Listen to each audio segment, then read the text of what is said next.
C'est ce jeudi 11 septembre 2025 que le président provincial du Conseil de la jeunesse du Tanganyika, Maître Trésor Mukonga, a foulé les sols de sa ville natale, Kalemi, chef-lieu de la province du Tanganyika, après un mois d'intenses activités dans la capitale congolaise, Kinshasa. À sa descente d'avion, il a été accueilli avec ferveur par les membres de son comité, conduit par le vice-président en charge de l'administration, Grace Mutamba. Son séjour à Kinshasa n'a pas été vain, envoyé pour représenter la jeunesse tanganyikaise à l'Assemblée générale extraordinaire élective du Conseil national de la jeunesse. Maître Trésor Mukonga revient avec un message fort, celui de l'espérance et du renouveau. Malgré les bouleversements liés au changement du gouvernement qui ont contré au report de certaines échéances, les leaders tanganyikais a su tirer profit de chaque instant pour défendre la voix des jeunes de sa province. C'est vraiment un tournant décisif,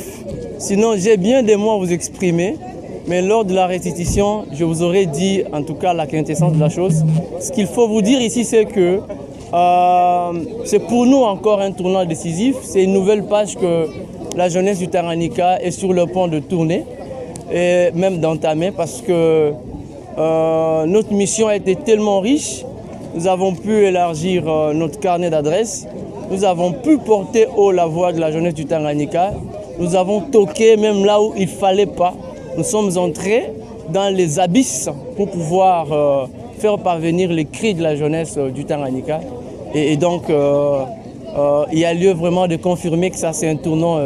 décisif. À travers ses propos, le président provincial a non seulement salué l'élection du nouvel exécutif national du Conseil de la jeunesse de la RDC avec à sa tête l'ingénieur Claude Mbouy, mais aussi réitéré l'importance de soutenir cette nouvelle équipe. Les élections ont bel et bien eu lieu, elles se sont tenues en toute quiétude. Les comportements électoraux ont toujours été les mêmes comme vous connaissez, mais j'ai la fierté de vous confirmer que le nouveau président élu, ingénieur Claude Mbouy, mérite notre soutien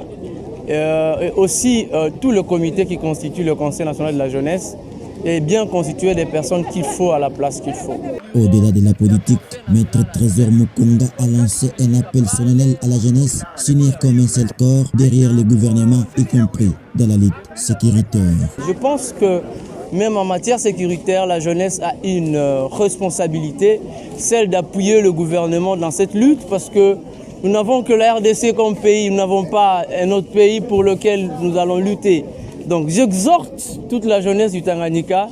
à constituer un seul corps pour appuyer le gouvernement dans cette lutte tout en dénonçant, tout en se faisant même adhérer à l'armée suite à l'appel du chef de l'État. Ainsi, ce retour marque bien plus qu'un simple voyage achevé. Il symbolise l'ouverture d'une nouvelle page pour la jeunesse tanganyikaise sous la conduite d'un leader qui a su s'imposer à Kinshasa avec vision claire et déterminée. La jeunesse de cette province peut désormais espérer jouer pleinement son rôle moteur dans le développement national.